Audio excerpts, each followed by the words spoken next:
Hi friends, please subscribe to Amravati Media and press the bell icon for more latest updates.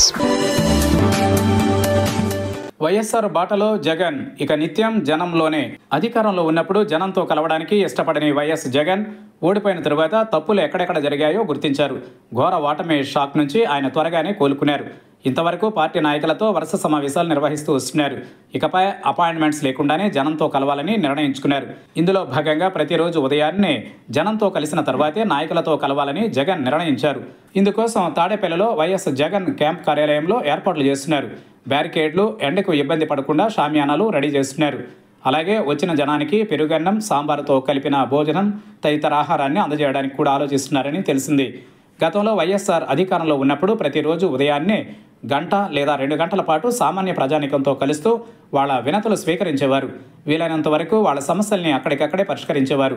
CM relief fund కోసం ఎక్కువ మంది వైఎస్ఆర్ దగ్గరికి వెళ్లేవారు. అందుకే వైఎస్ఆర్ నిత్యం జనానికి దగ్గరగా ఉండే పాలకుడిగా గుర్తింపు పొందారు. కానీ జనం నుంచి వచ్చిన జగన్ మాత్రం అధికారంలోకి వచ్చిన తరువాత పూర్తిగా మారిపోయారు. తాడేపల్లి నుంచి బయటికి రాలేదు. మహా అయితే బహిరంగ సభలలో పాల్గొని నేరుగా హెలికాప్టర్ ఎక్కి తిరిగి విజయవాడకు చేరుకునేవారు. దీంతో జనంతో ఆయనకు సంబంధాలు లేకుండా పోయాయి. ఇదే ఆయన్ను రాజకీయంగా తీవ్రంగా దెబ్బతీస్తుంది. ఈ నేపథ్యంలో తన తండ్రి వైఎస్ఆర్ బాటే సరైందని జగన్ గ్రహించారు. అందుకే అపాయింట్మెంట్స్తో సంబంధం లేకుండా జనంతో కలవడానికి జగన్ నిర్ణయించారు. అయితే ఎప్పటి నుంచి ఈ కార్యక్రమానికి శ్రీకారం చుట్టాలనేది నిర్ణయం కాలేదు. త్వరలోనే ప్రారంభించనున్నట్లు తెలిసింది.